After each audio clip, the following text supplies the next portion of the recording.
जय हिंद। आज हम समझेंगे केमिस्ट्री के कुछ ऐसे इम्पोर्टेंट प्रश्नों के बारे में जो कि क्लास 12 का जो बोर्ड एग्ज़ाम होने वाला है उसमें ये ज़रूर आते हैं। ठीक है, तो आज हम ऐसे ही जो है केमिस्ट्री के इम्पोर्टेंट क्वेश्चन को समझेंगे जो कि ऑर्गेनिक केमिस्ट्री यानी आपका जो कार्बनिक रसायन है उस चैप्टर से सारी चीज़ें मैं आज लेके आया हूँ। और जो इम्पोर्टेंट क्वेश्चन है उससे कैसे आप करेंगे इस चीज़ को आप समझिए। तो हमारा जो टॉपिक है आज का कि एलिफैटिक एल्डिहाइड कीटोन तथा कार्बोक्सिलिक अम्ल के जो प्रश्न हैं वो किस तरह से पूछे जाते हैं और इम्पोर्टेंट प्रश्नों को आप कैसे बिल्कुल आसान तरीके से बिल्कुल आसान तरीके से समझ सकते हैं। ठीक है, और ये जो मैं प्रश्न लेके आया हूँ हर एक बोर्ड एग्जाम में जरूर पूछता है।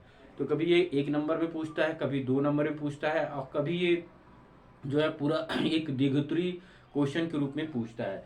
तो जो ये टॉपिक है आपका एलिफैटिक एल्डिहाइड कीटोन तथा कार्बोक्सिलिक अम्ल, तो ये बहुत सारे बच्चों को ये कंफ्यूजन भी रहता है कि ये टॉपिक कैसे समझा जाए। और आगे ही मैं एरोमेटिक से रिलेटिव जो क्वेश्चन होते हैं उसको समझाऊंगा। और जो क्लोरीन से यानी क्लोरो एथेन क्लोरो एल्केन ये जो वर्ड्स जो आपके केमिकल्स बनते हैं इनके विषय में भी मैं आपको इस सारी चीज़ों को समझाऊंगा। तो आइए हम एक एक करके सारे क्वेश्चनों पर चर्चा करते हैं। ठीक है, तो देखिए पहला क्वेश्चन मैंने लिया है LiAlH4 का एक उपयोग लिखो। तो LiAlH4 का एक उपयोग लिखना है तो इसमें आपको क्या लिखना है, LiAlH4 के साथ कार्बोक्सिलिक अम्ल प्राथमिक अल्कोहल में अपचयित हो जाता है। ठीक है, तो देखिए प्राथमिक अल्कोहल क्या होता है, जो प्राथमिक अल्कोहल मतलब जो फर्स्ट क्रिया के आपके अल्कोहल होते हैं उनको हम प्राथमिक अल्कोहल बोलते हैं। ठीक है, तो देखिए आपको यही होता है RCOOH+4H। जब आप इसके साथ जब हाइड्रोजन को जब आप प्राथमिक अल्कोहल के साथ जब क्रिया कराते हैं तो आपका क्या बनता है LiAlH4 अब इक्वल टू जो आपका क्या होता है इसको अपघटित कर देता है। ठीक है, यानी आपका देखिए जो ये प्राथमिक अल्कोहल है इसमें R का मतलब आपका ये होता है CH3, तो RCH2 और इसके बाद क्योंकि ये प्राथमिक अल्कोहल है देखिए अब R का मतलब मैंने आपको बताया कि ये होता है CH3। ठीक है, तो जब आप इसके एक बॉन्ड के साथ आप CH2 जोड़ देंगे और प्लस आपका OH ग्रुप यानी आपका अल्कोहल वाला ग्रुप इसके साथ जुड़ा हुआ है। ठीक है, तो जब इनको आप जोड़ेंगे तो क्या हो जाएगा C2H5 हो जाएगा, होगा कि नहीं होगा, क्योंकि ये C है एक और यहाँ पे C है तो 2 हो जाएगा और आपका OH हो गया। तो क्या हो गया ये आपका ये पूरा क्या बन गया आपका अल्कोहल हो जाता है और साथ में आपका क्या बन जाता है यहाँ पे पानी जो है यानी जो वाटर है आपका ये निकल जाता है। लेकिन साथ ध्यान रहे ये इसी के साथ मिला होता है क्योंकि ये लिक्विड फॉर्म में रहता है ये। ठीक है, क्योंकि अल्कोहल जो है पूर्ण रूप से अगर उसको घुलनशील करते हैं तो ये एक सोल्यूशन भी बन जाता है, एक विलयन भी का भी कार्य करता है क्योंकि ये पूरा क्या है एक अल्कोहल है जिसको हम बोलते हैं एथिल अल्कोहल और ये पानी के साथ बिल्कुल घुलनशील है। तो आप उत्तर में क्या लिखेंगे LiAlH4 के साथ कार्बोक्सिलिक अम्ल, आपका ये क्या है ये आपका कार्बोक्सिलिक अम्ल है। ठीक है, इसके साथ जब अल्कोहल में इसको क्या कर देता है अपचयित कर देता है, मतलब इसको परिवर्तित कर देता है। ठीक है, दूसरा क्वेश्चन हम लेके आए हैं कि फार्मिक अम्ल टालन अभिक्रिया को अपचयित करता है, कैसे करता है, यानी फार्मिक अम्ल क्या होता है। तो फार्मिक अम्ल का देखिए मैंने यहाँ पे सूत्र लिखा हुआ है H बॉन्ड C और डबल बॉन्ड H। जब आप इसको हटाएंगे तो इसके साथ आपका COO आपका आ जाएगा। ठीक है, तो H उसके बाद C double bond O OH का, और जब ये एल्डिहाइड का सूत्र होता है क्योंकि सिंगल बार CHO आपका एल्डिहाइड समूह होता है, आसानी से H2O में ऑक्सीकृत हो जाता है।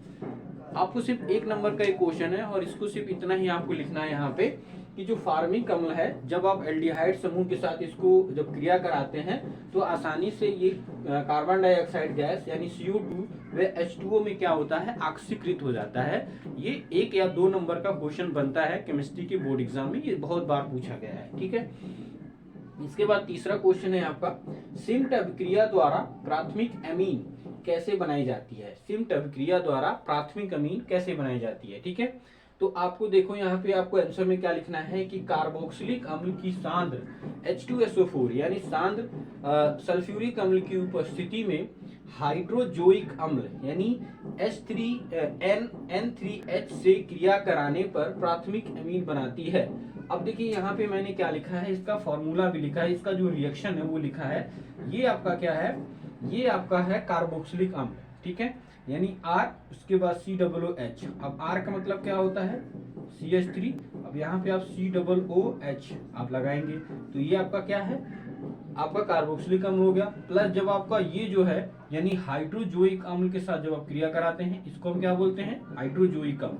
और R का मतलब होता है CH3। तो जब ये कार्बोक्सिलिक अम्ल हाइड्रोजोइक अम्ल के साथ क्रिया करता है किसकी उपस्थिति में, सांद्र H2SO4 यानी सांद्र सल्फ्यूरिक अम्ल के साथ जब क्रिया कराते हैं तो आपका क्या बनता है। अब R का मतलब मैंने बताया CH3 एक बार NH2, तो ये आपका क्या है अमीन। आपको पता है कि इसको हम क्या बोलते हैं, अमीन बोलते हैं, ठीक है।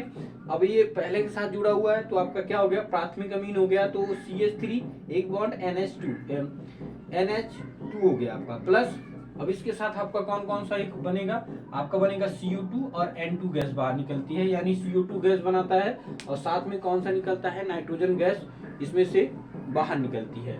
तो ये आपका रिएक्शन है, आपको ध्यान देना है। R का मतलब समझ जाना है कि CH3 होता है। R का मतलब क्या होता है CH3, उसके बाद इसमें कार्बोक्सिलिक जो समूह है वो जुड़ा हुआ है COOH प्लस N3H, ये नहीं हाइड्रोजोइक अम्ल हो गया। और ये किसकी उपस्थिति में क्रिया करता है, ये सांद्र H2SO4 यानी सांद्र सल्फ्यूरिक अम्ल के साथ क्रिया करके ये आगे का जो है फॉर्मूला बनाता है, ठीक है।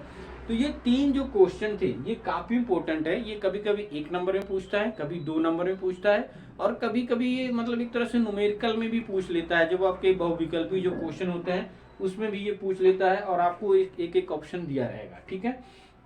अगला देखिए, मैंने आपको एक और क्वेश्चन लिया है जो कि बेंजीन नाभिक की अपक्रियाओं के बारे में है और ये द्विगुत्री क्वेश्चनों में पूछता है। तो आज हम इसको समझेंगे। बेंजीन का मतलब आपको आप जानते ही होंगे।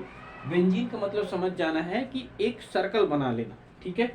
बेंजीन का मतलब इस तरह से आपका एक सर्कल बना लेना होता है और इसमें आज या तो आप इस तरह से जोड़ दीजिए, ठीक है, या तो आप इसमें क्या है कि आप इसमें एक डायरेक्ट क्या है गोला बना लीजिए, ठीक है। तो आप इस तरह से इन दोनों को आप जो है प्रदर्शित कर सकते हैं, ठीक है। तो आइए हम लोग इसको देखते हैं कि बेंजीन नाभिक की अपक्रिया कैसे होती है।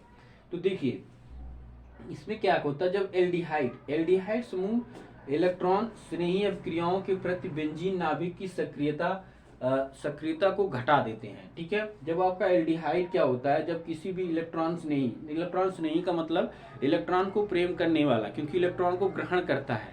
इलेक्ट्रॉन स्नेही का मतलब जो इलेक्ट्रॉन को ग्रहण कर लेता है, इलेक्ट्रॉन स्नेही उसे बोलते हैं।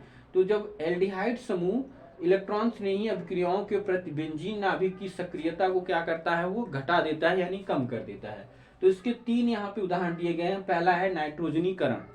तो अब हम नाइट्रोजनीकरण करते हैं। देखिए नाइट्रोजनीकरण का मतलब क्या होता है, कंसंट्रेट H2SO4 की उपस्थिति में सधुम HNO3 यानी क्या है ये HNO3 की साथ क्रिया करके बेंजोनोडिहाइड यानी M बेंजोनोडिहाइड देता है, ठीक है। तो अब देखेंगे हम लोग इसका रिएक्शन करते हैं, ठीक है।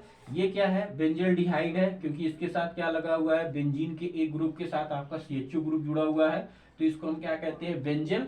उसके बाद आपका एल्डिहाइड जुड़ा हुआ है तो बेंजल्डिहाइड हो गया, ठीक है। तो बेंजल्डिहाइड हो गया, प्लस आपका HNO3 के साथ इसको क्रिया कराइए। अब किसकी उपस्थिति में, H2SO4, और यहाँ पे आपको इसको गर्म करना है, ठीक है।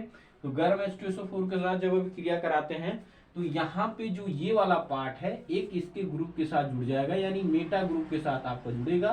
तो आपका क्या बनाएगा, बेंजीन तो ऐसे रहेगा, एक ग्रुप के साथ आपका CHO रहेगा, साथ में NO2 आपका जुड़ जाएगा और पानी आपका बाहर निकल जाएगा। तो इसको हम क्या बोलते हैं, इसको बोलते हैं बेंजल्डिहाइड, इसको बोलते हैं M बेंजल्डिहाइड। मतलब एक ग्रुप के साथ आपका मेटा ग्रुप पे NO2 आपका जुड़ा हुआ है तो इसको बोलेंगे M बेंजल्डिहाइड।